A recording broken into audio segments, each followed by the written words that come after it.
Conflict of interest. You hear that phrase all the time, right? Especially when we're talking about food and health and who to trust. But what does it actually mean? Well, today we're going to break it down. So check this out. A 2023 national survey found that almost 79% of people, that's a huge majority, have heard or read about conflicts of interest when it comes to the food industry. So yeah, the term is definitely out there. But here's the catch. Nearly a quarter of those exact same people admitted they're not really sure what it means or they just flat out don't know. And hey, that's completely understandable. It can get a little confusing. So how about we make this easy and maybe even a little fun? We're going to turn this into a quick quiz to help us all get better at spotting these situations in the wild. You ready? Let's do this together. Okay, first things first. Before we jump into the quiz, we gotta know the rules of the game. So let's get a really solid, clear definition of what a conflict of interest is. At its heart, a conflict of interest, or COI, is basically a clash. It's when a primary goal, something super important like, protecting public health, is in danger of being swayed or compromised by a secondary goal, which, let's be honest, is usually about making money or promoting a brand. And you'll see this show up in two main ways. On one side, you've got institutional conflicts. Think big picture, like a corporation trying to influence government regulations. And on the other side, you've got personal conflicts. This is when one person, maybe a scientist or nutritionist, could be influenced by things like personal payments or fancy gifts. All right, we've got our definition. We know the two main types.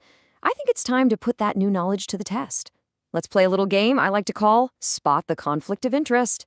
I'll give you a scenario, you make the call. Okay, first up. Picture this. A big food company, one that's famous for its sugary snacks, offers to sponsor a happy snack day at your local school. They'll even provide all the fun, branded materials. I mean, it sounds kind of nice, right? Free stuff for the school? But is it a conflict of interest? And the survey says, yes! Overwhelmingly, people in the survey nailed this one. The primary interest, which is the health and education of kids, is at risk of being influenced by the secondary interest, which is getting that brand in front of young, impressionable customers. Okay, round two. This one's a little trickier.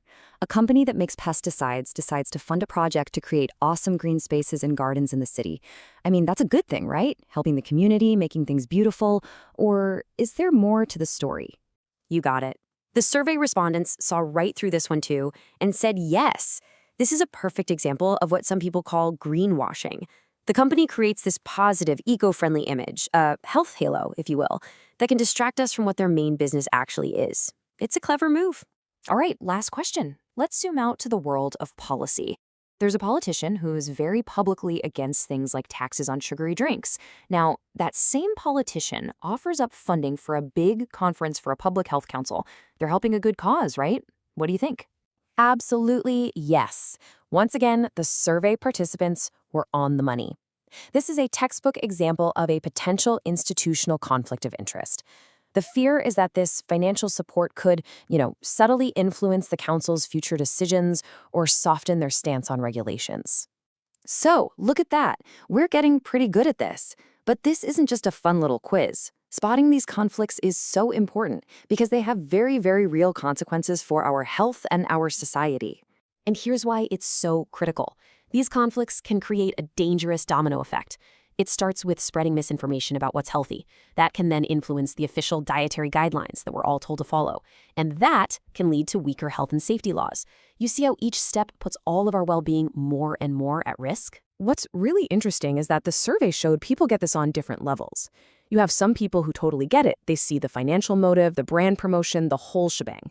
Then you have others who have a partial understanding. They see it as just a fight between a private company and a public group. And then some folks confuse it with totally different issues, like food prices. It really shows why having that clear, precise definition is so important. So where does this leave us?